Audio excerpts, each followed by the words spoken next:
Have you ever wondered how augmented reality stuff works? How people manipulate video programmatically? Well, if so, I've got the video for you.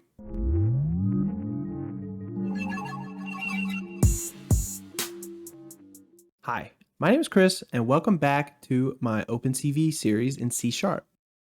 In today's video, we're actually going to look at video capture and how to manipulate on the fly, how to take in images, frames from the video and process them back out. And I will mention, you might be noticing a little lag between the audio and the video, and that's because there's a lot of processing going on between my mic and then the video that's out displayed on the screen. But we're going to look at that, and we're going to show you how you can take in video, manipulate it in some cool ways, and yeah, produce an effect like this, for instance. Kind of neat. If I move around, you'll see the shadows kind of move and, whatever. And this is, I just picked blue, you can do anything. So, but if that sounds good to you, then let's dig in. Okay, I'll get my ugly mug off the screen here and let's talk through some code. So the first thing we're gonna need to capture video is a video capture object. I'm gonna name this VC equals new video capture. And there's two main arguments you can give it. The first is what's called this cam index. And basically that is if you have multiple webcams on, hooked up through Windows, you can select them through that. In my case, I just have the one, so I'm just gonna put a 0 and that's gonna be the first one in the list.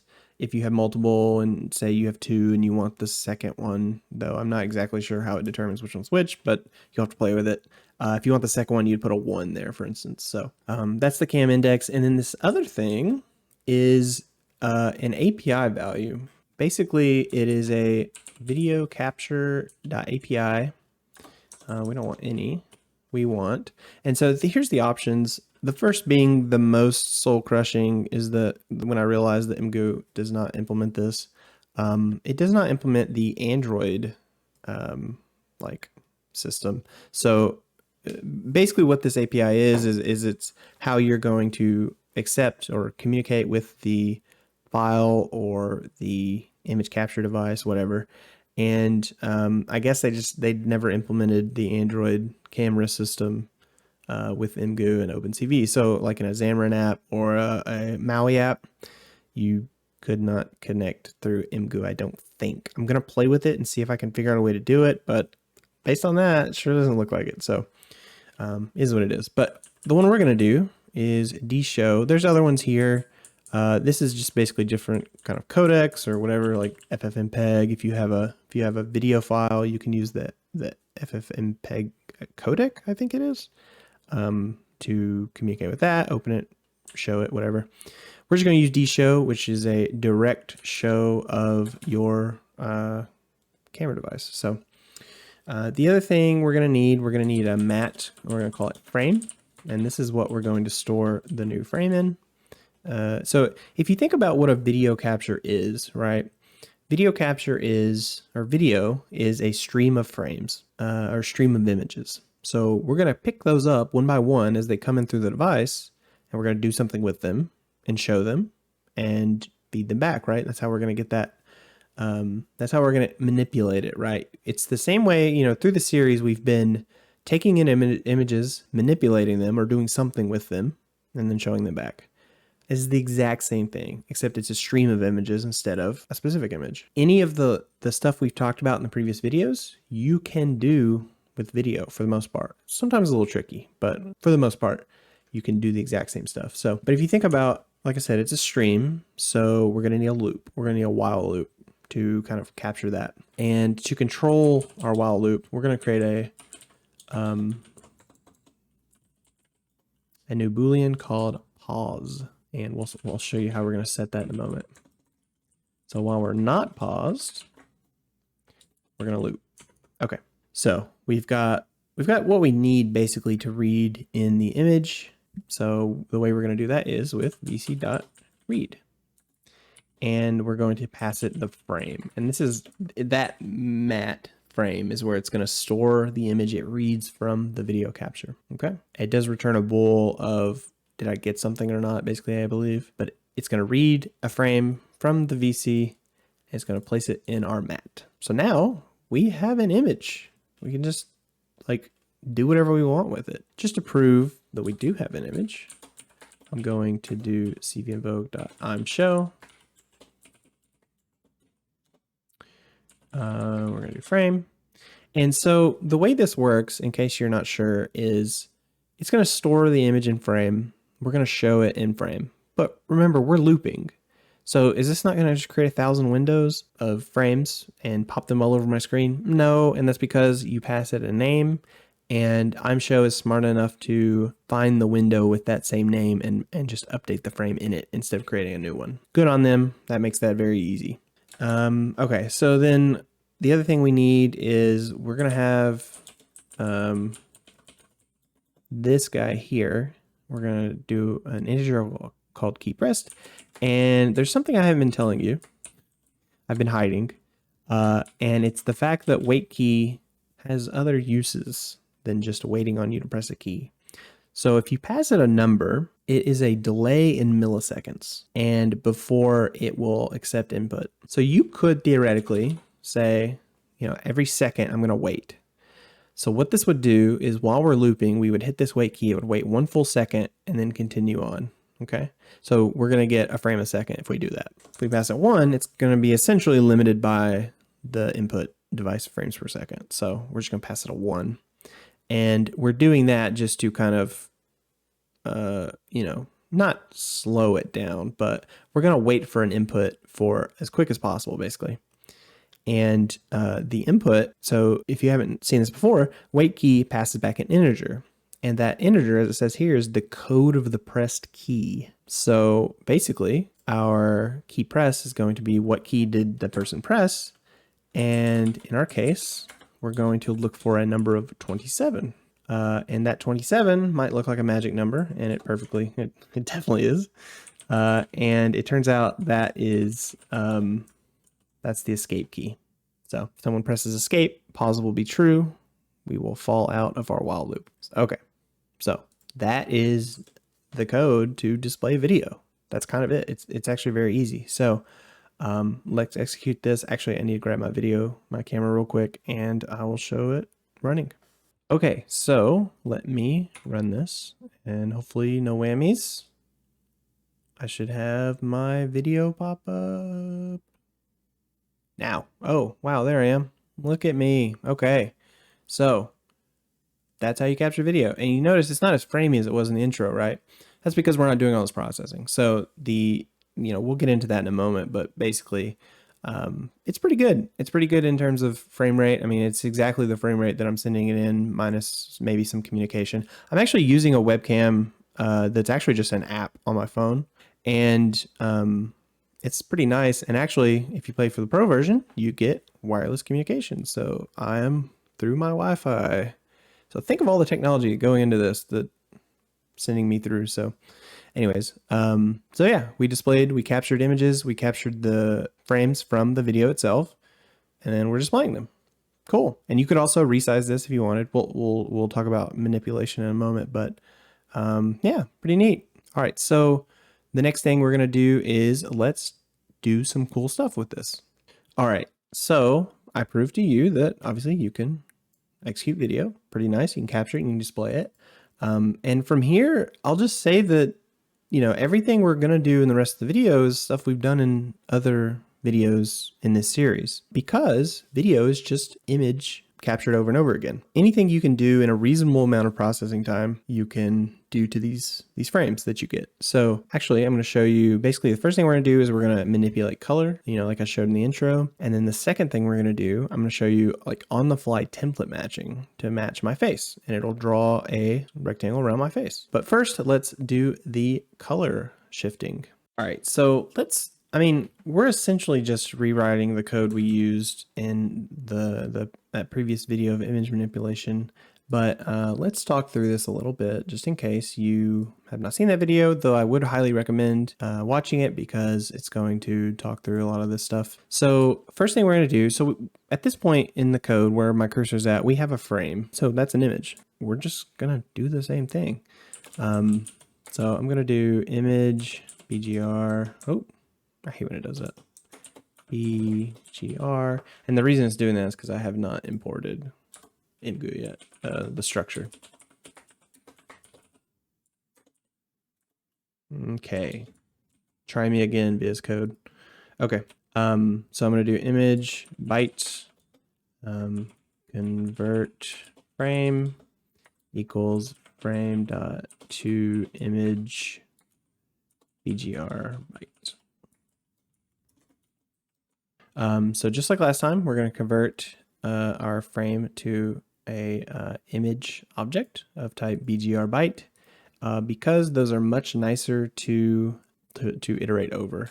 In fact, I'm not sure you can iterate over a mat. So, but from here, we are going to do the same thing we did in the last video where we're going to detect a range of colors in the image, and any pixel that matches this range will then be manipulated. I'm going to do, let's see, we'll just do var image, whatever, doesn't matter. Convert frame dot in range. And then we're going to pass it two BGR objects. So the first one is going to be, let's say 75, 0, 0. So we're detecting, remember these BGRs are blue, green, red. So we're detecting anything with a blue value of 75, or this is the bottom threshold, 75 or higher, 0 or higher, or red or 0 higher, green 0 higher. Or sorry, I had that backwards, green, red. And then we're going to pass another one. And this one, this is the upper bounds. So anything blue over 75. And then the other two will do that just to get kind of a cool effect. So this range returns an image, a grayscale image. And basically it turns a pixel on if it met our conditions, and it turns it off if it didn't. So then from here, we just iterate through this image, this grayscale image, and we're going to do that, you know, as we did in the last video. So we just need two loops, you know, standard iterating through a two-dimensional array. Again, this is a two-dimensional array, and let's see. So, all right, we're in our second loop. We're gonna get the intensity of the image at the location we're at. So we're at ij, and then basically if intensity dot intensity, that's not confusing at all, greater than 0. Then we will do our image conversion. So the way we're going to do that is we're going to do convert frame. So we're going back to our image of the frame itself. And we're going to do at I sub j. And then we're going to basically set it to a new BGR object. And the way we're going to determine the color for this new BGR object is programmatically from what it used to be. Convert frame at I sub j dot MCV scalar, which is another way of representing color. And we're going to grab the V0, and that is the blue value in the current pixel we're in. And we're going to add 100. And then we're going to do the same thing for the others, except we're going to change the values. So that's the blue. So this will be the green. We're going to subtract 50.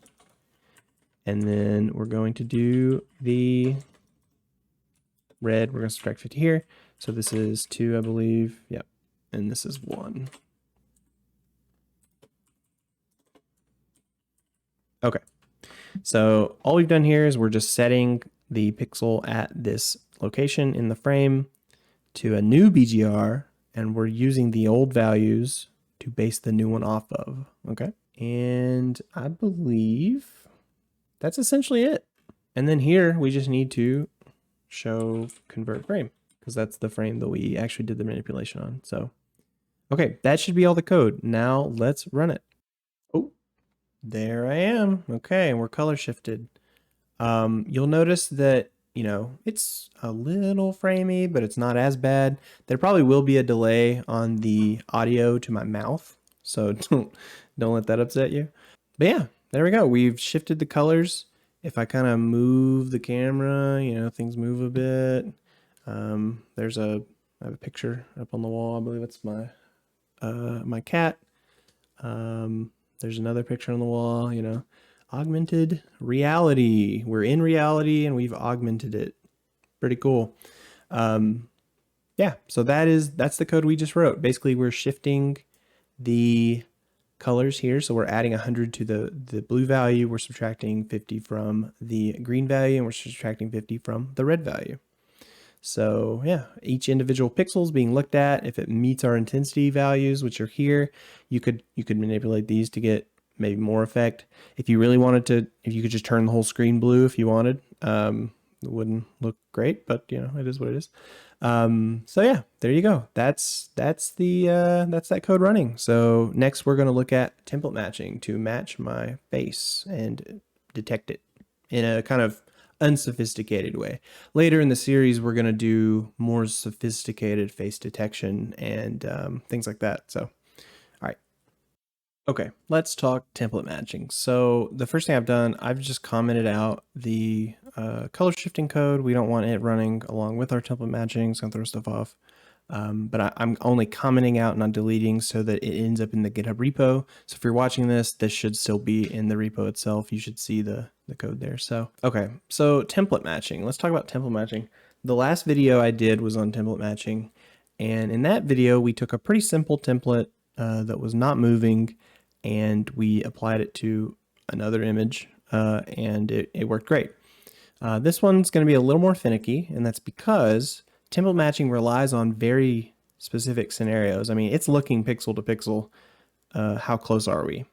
And so things like lighting matter, things like size, the resizing of the image matter, things like just the angle of the camera is going to matter. So it's going to pick it up, but it'll also have some difficulties as well.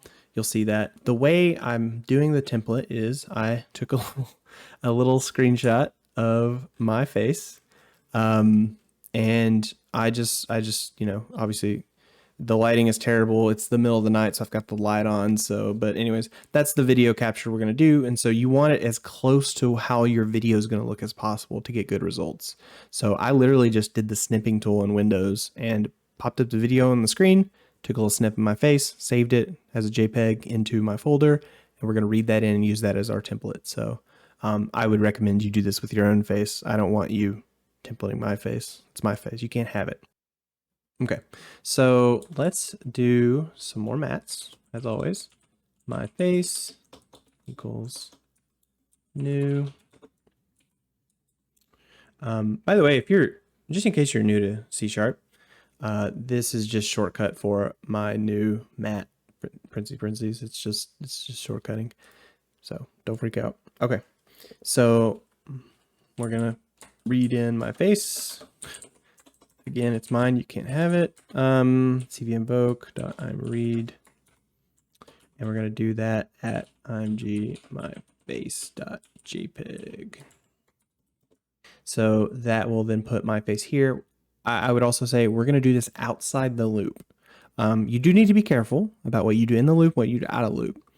The first time I ever worked with this stuff, I remember I put the video capture creation in the loop. Don't do that. So you're going to create thousands and thousands of objects, and you're going to watch your process memory just go through the roof, and you're going to crash. So just be careful with what you try to create as little objects as possible in here. Some of them you can't get away from, like this image, right? Like, you know, I had to capture this frame, and we're basing this image on that frame, so it's going to have to be instantiated in the loop. That's okay. But try to keep it to a minimum just in terms of efficiency. So then from here, okay, and then we also need a template output. Okay, same thing as last time. All right, so let's move down here. Okay, so the first thing we're going to do is we are going to do something I don't think we did last time, but we need to basically convert our frame to a gray frame. I'm gonna show you a different way to do this. There's plenty of ways you can do this, but I just want to show you this function because I don't think I've showed it before. CVT color. So you pass in a frame, you put it in a destination. So let's make a new mat called frame gray. So we got a destination, and then you pass it the type of color conversion. And so that's going to be an emgu.cv.color conversion BGR2 gray. Okay, and that's going to take in your BGR object. It's going to pass you back a gray one. All right, so we've got a frame gray. And the reason we need to do that is because the frame coming in is not the same as like reading in a, for instance, a JPEG. You actually have to do this, otherwise you're going to get this random error from OpenCV, which was very difficult to decipher. Let me tell you, OpenCV definitely could improve its exceptions and how it tells you what's going on. But so you need to do that for this function, which is the match template. So if you remember this, we pass it our frame gray, we pass it my face, we pass it our template output, and we also pass it the template matching type, which we want coefficient normed, I believe. Yeah, that's right. Oh, and one more thing. We actually need to do the same color conversion on my face. I'm going to be gray, old man. And you might want to do this one outside because remember, you don't need to do that every frame. You just need to do it the once. So we're just passing it my face. We're getting my face back, but gray. The reason we didn't do it to the same frame here is because we want to display the color frame later. So we got frame gray, we've got my face, and we've got our template output. So this is going to give us back our information on what was matched. And then we're going to filter that information through another threshold, just like before. So it's going to be template output, and then we're going to put it back in template output. We're going to give it a threshold of 0.85. This is a number you would then play with. The max value would be 1, and then emgu.threshold type is 20, I believe it is. Yep. Num threshold type .20. Okay, so we have our threshold data. Now we are doing the same thing we did in the last video, to the point where I'm actually just going to copy this code. It's kind of a pain. It's kind of a lot to write, so I'm going to copy it. And if you're following along, if you're typing, I would suggest you copy it too from the repo. All we're doing here is we have template output. We're doing a toImage on it to give us our gray image object, and then we're iterating it through it just like last time. And just like in the last video, we are getting a location, we're getting a box, and then we're using the dot rectangle to draw the box on the image, the frame, and at the location that, we found the intensity greater than 8. And that's essentially where we've matched our template. It's going to draw a template sized box around my face, and we're good to go. My face.size, which is too big, I can tell you that. All right, so frame, and then we're showing the frame. So I believe this is all the code we need. We will, I need to set my camera up, and then we will demonstrate it. So let's do that. Okay, there is our template matching. So you see if I move my face, I'll go out of the template, I'll come back in, I'll move it back out, I'll come back in. Oh. I mean, face changes seem to be fine, so that's pretty neat. I actually did not know how well this would work, so I gotta get the right size. My assumption is that it's mostly about the size and the orientation. So if I turn my head, I lose it. If I turn it this way, I lose it. But if I'm here, and then it tracks me, so I've lost it.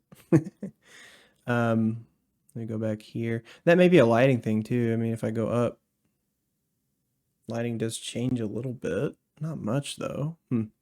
Okay. Well, like I said, template matching, kind of finicky. Let me find it again. It's a little finicky and honestly not the best way to do facial detection. In a later video, we will actually discuss how I would actually do it.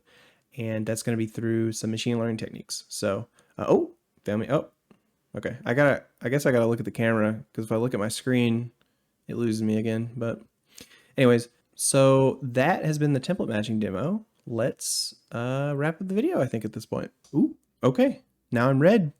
That's kind of cool. Kind of spooky. But anyways, so that's been the video. That's kind of OpenCV video capture. I mean, it's pretty straightforward. It's pretty easy. And if basically anything you can do in an image, you can do in a video. And so you could do, for instance, the canny edge detection that we did in a previous video. That creates a pretty cool effect, and you can kind of show it in a video, which is neat. This kind of real-time stuff, essentially images over time, right? That's what video is. It's pretty cool. It's pretty cool to manipulate it. You get some really cool effects. Sorry if I think my audio is probably delayed on the video, but so hopefully it's not throwing you off too much. But that's been this video. In the next one, I think we're gonna discuss actual face detection and how it's really done through neural networks. Assuming I can get that code to work. So we'll see how that goes. But okay, so I think if you would like to see more of this type of content, please subscribe. I'm gonna put it, let's see if I can do this. Put it right there, maybe? Let's see how close I get in the video. And then if you would like to see more OpenCV videos, that should be down below. And if you would like to level up your C#, that should be over here, maybe. Actually, the amount of time I took to do this, I don't think I'm actually gonna be able to put the end screens there. But anyways, they were there, or they will be there. So, man, this YouTube stuff's hard. Okay. So anyways, if you like all that, please like and subscribe, and let me know of anything else you'd like to see videos wise, we could do that, or anything in general of OpenCV. It's all out there. I got a big book that I can learn from. So anyways, I will see you guys next time. Thanks. Bye.